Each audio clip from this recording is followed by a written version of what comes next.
আজকের এই সংক্ষিপ্ত আয়োজনে আমরা জানব কিভাবে খুব অল্প সময়ে বিশাল সিলেবাস দ্রুত আয়ত্ত করা যায়। পরীক্ষার ঠিক আগে যখন হাতে সময় কম, তখন প্যাসিভ রিডিংয়ের বদলে ব্রেনকে অ্যাক্টিভ লার্নিংয়ে বাধ্য করার কার্যকরী উপায়গুলো নিয়েই আমাদের আজকের এই পর্ব, যা আপনার জন্য আক্ষরিক অর্থেই একটা গেম চেঞ্জার হতে পারে। প্রথমত, অ্যাক্টিভ রিকল, মানে শুধু বইয়ের দিকে তাকিয়ে থাকলে কিন্তু চলবে না। একটা টপিক পড়ার পর বইটা বন্ধ করে নিজেকেই প্রশ্ন করুন, আচ্ছা আমি কি পড়লাম?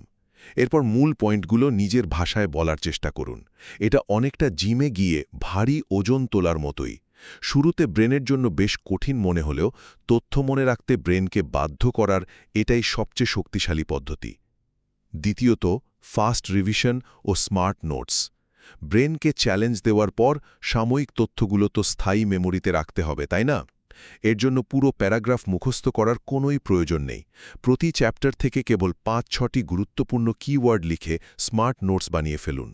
এরপর পড়ার ১০ মিনিট পর একবার আর ৩০ মিনিট পর আরেকবার ওই কিওয়ার্ডগুলোতে একটু চোখ বুলিয়ে নিন।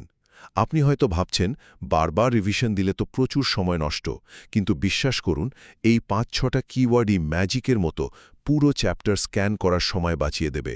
পরিশেষে, ডিপ ফোকাস ও পোমোডোরো। দেখুন, আগের টেকনিকগুলো একেবারেই কাজ করবে না যদি আপনার ফোকাস বারবার নষ্ট হয়।